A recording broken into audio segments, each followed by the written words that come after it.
Hey guys, welcome back to another video. In today's video, we will be doing the Week 13 college football picks. I can't believe it is already Week 13. It's been a crazy college football season. Obviously, the day we're filming this, which is a Tuesday, the college football playoff rankings have come out. Pretty interesting. Obviously, not really going to cover them this video because it's just the picks. If there's a team that has obviously risen a lot and have fallen into the rankings and fallen out on the list this week, then I will obviously talk about them in the college football playoff rankings. But I'm probably just going to bring it up if they are in the rankings or no. But let's just get into it. First, we got LSU versus Vandy. These teams are both 6-4, and LSU, they're struggling badly. They lost to Florida, and they didn't lose to Florida by a tiny bit. They lost to Florida by a good bit. Vandy, Vandy's coming off of a bye week. They got cooked by South Carolina a couple weeks ago. It was 28-7. But I feel like Diego Pavia is going to cook some of these safeties and corners on LSU. Caden Durham, though, is going to have a big week on offense. We know he's kind of like, he can catch the ball, he can run the ball. Garrett Nussmeier's got to do better. He's obviously struggling right now. 22 touchdowns and 11 interceptions, which honestly isn't that bad, but over the stretch of like 2 or 3 games, he has not played well. Junior Sherrill is going to be the receiving weapon for Pavia. Pavia is obviously going to be dangerous, passing and rushing. So I got Vandy beating LSU in this game. Next, we got Ohio State versus Indiana. This is the game of the week. Indiana is number 5 in the college football playoff rankings, and Ohio State is number 2 in the college football playoff rankings. Indiana, their games are kind of getting closer. Only beat Michigan by 5 points, but it is Indiana. This is obviously like one of their first years where they're actually doing really good. Is Curtis Rourke good enough to take on this Ohio State team?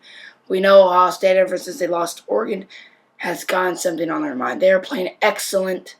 Amari Farrell, though, is going to be big for Indiana. 4 interceptions this year. But Ohio State, you got Quinshon Judkins and Travion Henderson. You got Jeremiah Smith. And then you got Emeka Egbuka. You got Denzel Burke, 2 interceptions. He's going to be a dangerous corner for Ohio State. I think Ohio State has too much weapons in this game, so I think Ohio State's going to pull off this win and get Indiana their first loss of the season. Next, we have BYU versus Arizona State. And Arizona State has gone into the college football playoff rankings finally. They are 8-2. They should have been in the rankings way back when. BYU struggling, 17-13 loss versus Kansas. Retzlaff not playing bad. Again, you got to have Chase Roberts and L.J. Martin play up. They're the two. L.J. Martin's the best running back. We've obviously talked about him. And then you got Chase Roberts. He's the best receiver. We've talked about him as well. And they got to step up if they want BYU to win, because honestly, if Arizona State winning, Sam Leavitt is going to be an under-the-radar QB if y'all have not heard of him. He is playing very well right now. You got Miles Rouser, who is another great defensive player. And then Cam Scatabo. Scatabo. 1,000 rushing yards this year and 10 or 11 touchdowns. So he's going to be a big piece for Arizona State. I think Arizona State pulls this off against BYU. They might even blow out BYU, to be honest. Arizona State has pulled off some impressive wins this year, so I got Arizona State winning. Next, we have Pitt versus Louisville, and both these teams are struggling. Pitt has obviously lost their last 3 games. They lost to Clemson last week. Louisville obviously lost last week as well. And Louisville's fallen completely out of the rankings. Tyler Show still playing like a top QB, but they got to have guys show up. Ja'Cory Brooks is playing well, but he's obviously not showing up enough if they have won 6 games and they have lost 4 games. They I think Louisville at the beginning of the season kind of started off very well, kind of had a downfall, started doing well again, and now they're probably on a downfall again, because I honestly have Pitt winning this. They've lost their last 3 games. Although Eli Holstein, their freshman QB phenom, was out last week, so they had to play Yarnell. Is Holstein going to be back? Because obviously last week I said that Holstein's going to be a big part of that game. And if Pitt wins, it's going to be Holstein. He's going to be that guy who steps up. And obviously Yarnell had to start over Holstein because he was out. I got Pitt getting back on track and beating Louisville and send Louisville even more into a struggling spiral. Next, we have Army versus Notre Dame, and this game has kind of been anticipated the whole season. I mean, Army has a good team. Notre Dame has a good team.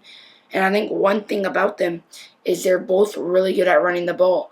I mean, you got Notre Dame, you got Jeremiah Love, and then you obviously got their quarterback, Riley Leonard, who has 13 rushing TDs this year. And then Army, Bryson Daly, who is literally a running back, practically a running back. Even though he plays quarterback, he is a running back. There's no way he's a quarterback. Over 1,000 yards rushed this year for 21 touchdowns. Mind you, that's 8 more touchdowns than Riley Leonard. And you thought that Riley Leonard's stats as a quarterback rushing were insane. That's 8 more touchdowns rushed in by a quarterback than one of the best rushing quarterbacks in college football, Riley Leonard. But I got Notre Dame winning. And that one thing, the one reason why I have Notre Dame winning is because their defense. Notre Dame's defense is outstanding. Outstanding defense. They have a top 5 defense right now, especially these past couple games. They have shut down teams' offense. I mean, they shut down Virginia's offense pretty well last week. And I don't think Army really has that defense yet. So I got Notre Dame pulling this one off. They might even blow out Army like they did to Navy. You never know. But next, we got Tulsa versus USF. And let's get straight into USF. I watched some of that game last week, and USF was on it. Obviously, Byron Brown is hurt. He broke something. I forget what. But I didn't even know that last week because it literally didn't make headlines. And I would have thought it would because Byron Brown is pretty good. But it didn't make headlines, so I did not know that. I thought Byron Brown, honestly, I'm being totally honest. I thought he got benched for Bryce Archie. But, hey, Bryce Archie filled Byron Brown's spot well last week. They blew out Charlotte, but this week's going to be harder. Tulsa has Cooper Legis, the Utah State transfer, who has been playing very well. He was a backup, obviously, coming into this year, which is a big mistake from Tulsa. They might have already had 6 wins already if he started the whole year. 11 touchdowns thrown so far. He is very good. Camden Benjamin also good on the ground. 700 yards and 5 touchdowns for Tulsa. It's going to be hard for USF, and I think even though they got Bryce Archie, he's playing well. You got Kelly Joyner back on track. I think Tulsa will pull this off just because of Cooper Legis, their quarterback. Next, we got UCF versus West Virginia. UCF's Deshaun Pace needs to get back on track. Obviously, we saw him first 3 or 4 games this season, 2 interceptions, top tackler, doing everything he could, and he really was playing well. But he needs to be better because he has not gotten an interception since that Colorado game. And, I mean, you got Dylan Risk, who's obviously playing better than KJ Jefferson. And he was probably the best quarterback. He was probably better than KJ Jefferson from the start of the year. You got RJ Harvey, practically a top 3 running back for UCF. But it's West Virginia. I mean, what I see from West Virginia last year versus UCF, they cooked UCF pretty badly. I mean, UCF was winning, and then they just did that comeback thing, and UCF always gives up those leads. But they're surprisingly 5-5, and I'm really surprised about that because I'm like, West Virginia should at least be bowl eligible right now. Garrett Green is struggling, 11 touchdowns and 9 interceptions. So West Virginia's got to step up, and I think this will be the game where they become bowl eligible and they step up. I got West Virginia beating UCF. Next, we got SMU versus Virginia. This is Virginia's chance to, upset, cause some trouble in the CFP and even in the college football playoff, the college football in general. SMU, they can't mess us up. Honestly, SMU, in my opinion right now, is way better than Miami just because SMU has a good offense and they have a really good defense right now. In the past couple games, they've had a really good defense. You got Brashard Smith running the ball, over 1,000 yards rush this season. You got Kevin Jennings as your quarterback.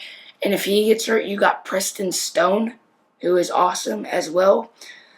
Virginia, they do have a chance to upset, and I really think they do. Collinger needs to lock in, though. He needs to be more consistent at the quarterback position. Jonas Sonker, though, he is stepping up on defense, leading tackler for Virginia, but I got SMU still pulling this off in conference play. I really do.